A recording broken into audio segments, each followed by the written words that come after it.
If you've watched a couple of my past videos, I've been trying to show everyone what Dwarven Forge game tiles would look like in gameplay. I tried to build a room, the biggest room I possibly could, out of one set. Out of the set, I ended up with 2 corners and 2 doors left over. In this room, because I didn't have enough floor tiles, I could not actually make a door to enter the room.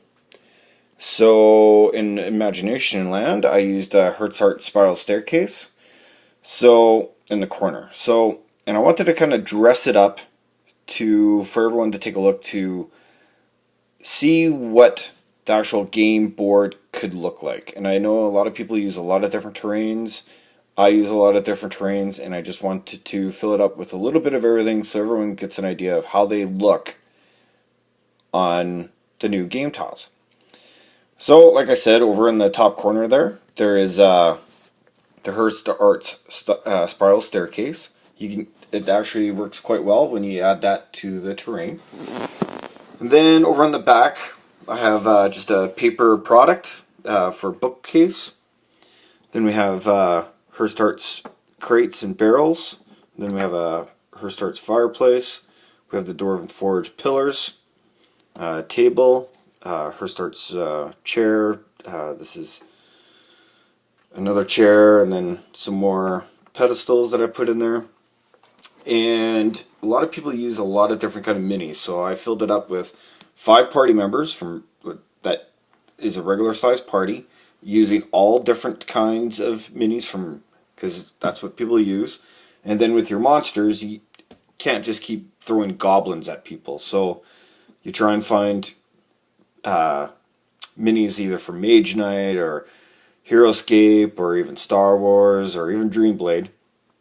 And then, so the party members entered the room with all this stuff in there, and now they're going to go at it. So I just wanted everyone to get an idea to how big or how much stuff you can actually put in the room.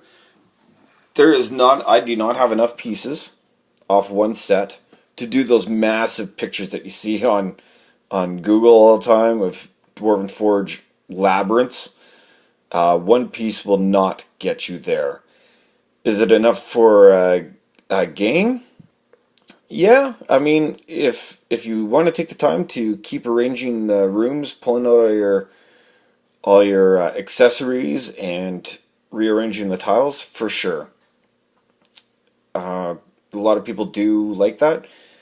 I don't know how I'm going to incorporate it in my games. Maybe I'll get the players to do it while I pick up all my stuff and put away all the tables and stuff, and have the players rearrange the next room so they're not getting bored and they're wondering how long it takes for me to play with the toys. But just to give you an idea of what you can accomplish and what it kind of looks like with minis and stuff in the room to try and get things around, and maneuverability. So here's my high elf. He can do movement of 6. So 1, 2, and he's engaged. And let's say this is my barbarian. Well, 1, 2, 3, 4, charge. Sorry about that.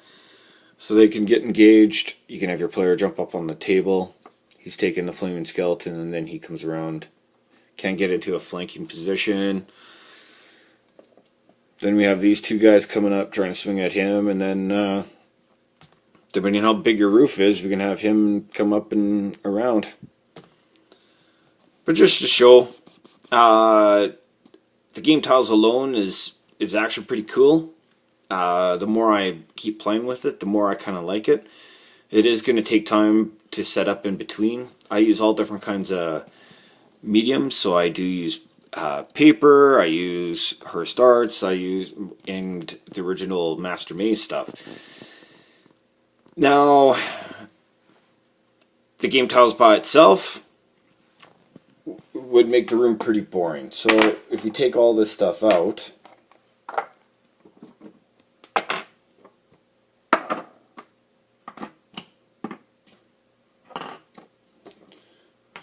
second. Get them off the... And now when you have an empty room, it's not the empty room is great, and it does give you the steps to start making a fantastic adventure for your fellow friends and PCs, but it's the stuff in the room. So if you want the expansive labyrinth that you see on Google all the time, then one set is not going to be enough for you, because with this one set I'm going to have to keep flipping and changing and continuing. And I did buy 3 sets plus a couple of add-ons, and the one thing I have noticed, there's never enough floor tiles, so it definitely forces you to buy those add-ons of the floor tiles. I wasn't the lucky one who got involved in the Kickstarter. I wish I did, but I didn't. So paying full retail of add-ons where everyone else is paying $20, I'm paying full blast, so that sucks. But when I was doing reviews and stuff, all I could hear was a lot of people saying that it's the most amazing stuff that you can get at this time, because it is somewhat affordable. But at $60 plus shipping, and if you live outside of the States, you're going to get caught with duties, because I'm sure they're not going to lie and tell you it's a gift, so you can get away with it. So, my opinion, one set's nice, not nearly enough. You still got to invest in other mediums to actually make the room what it should be. If it's even just printing off rugs off the internet, or buying some cast or casting yourself, or having some of the Dwarven Forge accessories, or going to Fat Dragon Games and getting some paper products, or I think this is Cracked Earth, but Cracked Earth tables and chairs, which is cheap. They're only like, literally a table and 4 chairs was $2, and then quick dry brush. But now you have a scene, and it's pretty exciting. So hope this gives people out there an idea of what you can and cannot do with one set. I like big rooms. I hate hallways. And like I said, if you're going to get this, you're going to have to get a couple of sets, and more floor tiles, the better. Alright, hope everyone enjoyed that, and thanks for watching. Talk soon.